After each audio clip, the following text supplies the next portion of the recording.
木间传旨，大王一会儿就要到交房殿来。郑州珊瑚，你们两个手脚还不麻利点儿？是。王后，你要不要带这只我们从楚国带过来的金簪呢？还是带那一对前日大王赐的蓝田玉钗吧。是。可奴婢还是觉得那对金簪更炫目些。你们都把我从楚国带来的首饰暂且收起来。人要吃一堑长一智，水能磨石，但万物水最软。我既想袒护母国，又不希望和大王伤了情感，只好事事顺势而为。是。王后再用些胭脂吧，烛光下也显得喜气些。听说大王近几日一直没有召芈月侍寝，看来大王对芈月也是淡了。是啊，人无千日好，花无百日红，还不都是这个道理？更何况那芈月算什么东西？她也想争着上位。你们都在这贬她，但我却觉得恰恰错了。大王性情刚烈，从没有回避过谁。大王若是刻意而为，定是不忍与其举语，干脆避而不见。大王这哪里是淡了芈月，明明是过于用心了。大王到！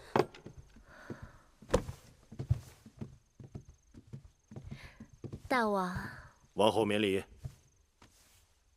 大王兴致勃勃，定是有喜事。寡人刚从四方馆来，国相张仪给我出了个主意，让在四方馆外放些铜箱，每个去四方馆的侧室都有甲乙丙丁的竹签，每日4家学说辩论，这些竹签的多寡决定着馆中辩论的席位。众人旁听侧室辩论，赞同哪家，就把手中各自的竹签投到哪个铜箱中去。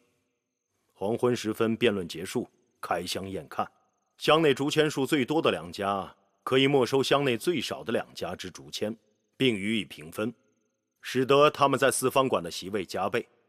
今日是第1日，结果果然有趣得很。诸子百家之学说，乃经营国家的策略，这个张仪怎么能用来做赌注？实在是太轻佻了。天下本就是赌场，诸子百家也不过是以列国国运为赌注，游说国君们推行自己提出的国策。寡人欢喜的人，都是与众不同、胆大妄为的。王后未免自我困顿，过于拘泥。臣妾忘了，大王一向喜欢标新立异、古怪精灵。这有何不好？寡人倒是奇怪，你与芈月同是姐妹，但性情却截然相反。张仪的主意让芈月知道了，她一定会欢喜。芈月打小就逐心去意，臣妾的确与她不同。10个指头还不一般长短，你和她要互相好好帮衬。大王所言极是，淑儿知道了。好了，寡人今日到你这里来，是有件事情跟王后商量。2日后立夏，寡人打算带文武百官到南郊祭夏，大约要花3、5日的功夫。寡人不在宫中，后宫事务就交给王后处理了。其他事情倒也没什么要紧，就是大公主的婚事，王后要悉心操办。大王在众子女中最疼爱的就是大公主，嫁妆丰厚不用讲。只是臣妾听说孟莹至今不解大王望女成凤之心，芈月对这桩婚事也颇有微词，并曾当众顶撞臣妾，让臣妾为难得很。王后以为这桩婚事如何？大王行事一贯慎密，深谋远虑，选中燕王定是为了大公主好，女儿家娇嗔，出嫁前闹一闹也是有的。臣妾照大王的意思办。王后识得大体，有你操持大公主的婚事，寡人放心。大王整日操劳，臣妾只是想替大王分担困扰。王后今日的容颜格外娇美。大王打趣臣妾。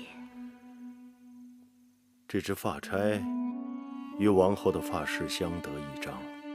秦国蓝田玉是世间极品，臣妾为大王而容。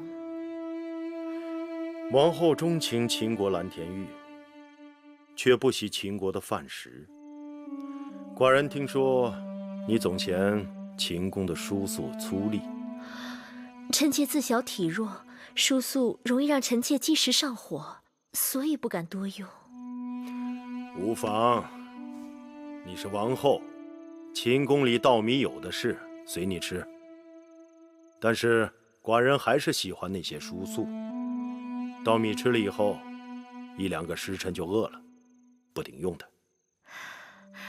臣妾今日特地为大王做了些点心，都是秦国物产，不知大王是否中意？究竟是何物啊？臣妾熬了山药小米粥，还有枣泥饼。这些东西虽然普通，但却最是暖胃安神的。王后有心，寡人刚好有点饿，叫他们端上来吧。玳瑁姑姑，快把点心端上来。是。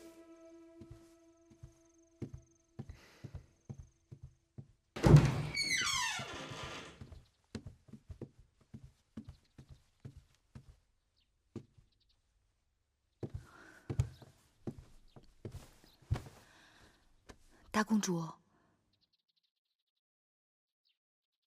就算别人不爱惜你，你也该爱惜你自己。我的命是父王给的，他这样逼我，让他收回去好了。你这是以命相搏，其结果必是两败俱伤。照理讲，大王并非蛮横之人，若能弄清楚事情究竟，说不定还能找到回转的办法。只是大王根本不肯见我，王后答应说情，却又不了了之。他连你都避而不见，看来我仍可以救我了。别那么灰心。我想，尽管大王是一言九鼎，但总有人说出的话能让大王回心转意吧。除非是他。